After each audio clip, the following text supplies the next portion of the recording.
పుట్టినరోజు, పెళ్లి రోజు, నిశ్చితార్థం, శారీ ఫంక్షన్స్, రిసెప్షన్ ఏదైనా సరే అన్ని శుభకార్యాలకు సంప్రదించండి ఐశ్వర్య కన్వెన్షన్.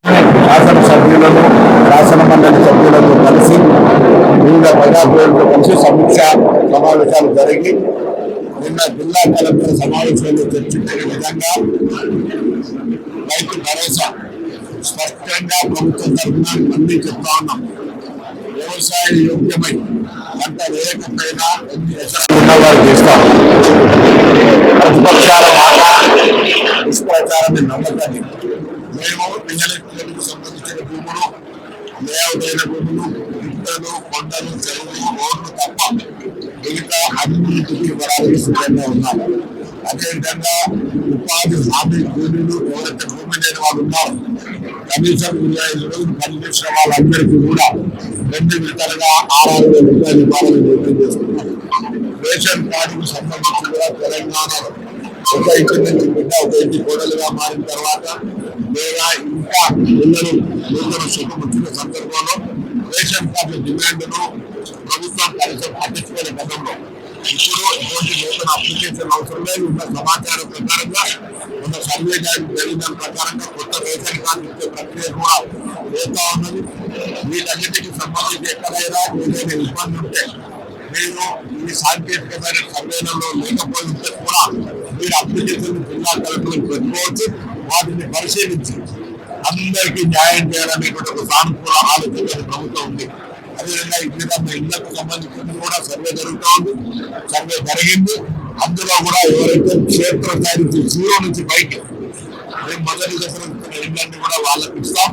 రాజకీయాలకు అతీతంగా ఎవరి ప్రమేయం లేకుండా గ్రామ సభలు పెట్టి ఇవన్నీ కార్యక్రమాలు, అది ఉపాధి హామీకి సంబంధించిన 6,000 రూపాయలు 12,000 ఇచ్చే కార్యక్రమం కావచ్చు, రైతు భరోసాకు సంబంధించిన ఏదైతే డివిజన్ ఆఫ్ గుట్టలు గిట్టలు చేయాలనుకుంటున్నామో తెలియజేసి అది కూడా ఈ గుట్టల కాదా ప్రజల ముందు చర్చ చేసి ఈ విధంగా ఇందులో ఇళ్లకు సంబంధించి కావచ్చు అన్ని రకాల కార్యక్రమాలను ప్రజల ముందు వచ్చి గ్రామ సభల ద్వారా పారదర్శకంగా చేస్తాం.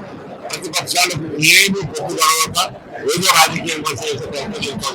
ఇంత పారదర్శకంగా ఆర్థిక ఇబ్బందులున్నా 200 యూనిట్ల ఉచిత విద్యుత్, 500కు గ్యాస్ సిలిండర్, 2 లక్షల రూపాయల రుణమాఫీ, 5 లక్షలకు 10 లక్షల రూపాయల గ్యారంటీ ఆరోగ్యశ్రీ, మహిళలకు ఉచితంగా బస్సు, సన్నవర్లకు 500, రైతు భరోసా, అదేవిధంగా ఇందిరమ్మ అభయ ఆత్మీయ భౌతిక కింద ఉపాధి హామీల ఈ కార్యక్రమం, ఈ విధంగా ఇందిరమ్మ ఎన్నో రేషన్ కార్డు ఇన్ని కార్యక్రమాలు జరుగుతూ ఉంటే కూడా 55,000 ఉద్యోగాలు జరుగుతుంటే ప్రజలంతా సానుకూలంగా ఉండే పరిస్థితుల్లో ఏం ఇసుకపోక ఏం పడితే మాట్లాడతారో దయచేసి ప్రజలు అర్థం చేసుకుని దాంట్లో కూడా విద్యా సంస్థలకు సంబంధించినటువంటి వాళ్ళకు ప్రచారం పెంచే కాదు ఇతర అన్ని జరుగుతుంది.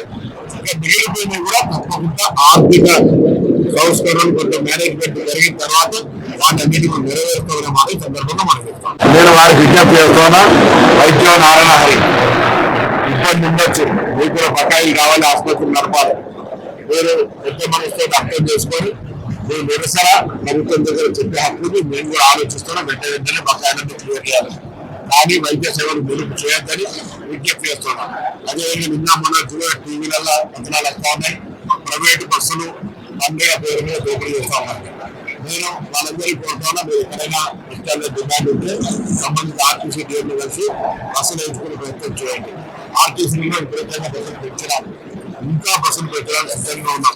నేను ఇదే సందర్భంలో రవాణా శాఖ మంత్రిగా ప్రైవేటు బస్సు యాజమాన్యందరూ కూడా విజ్ఞప్తి చేస్తారా, మంచిది కాదు. ఈ విధంగా ఒకటి మన శాఖలు తీసుకోవడం అనేటువంటిది సమయ సిద్ధంలో కాదు, కానీ దోపిడీ చేస్తే చట్టపరంగా చర్యలు తీసుకుంటాం. మంచిది కాదని నిన్ననే పార్టీ అధికారులందరూ కూడా ఆదేశాలు ఇచ్చినాం.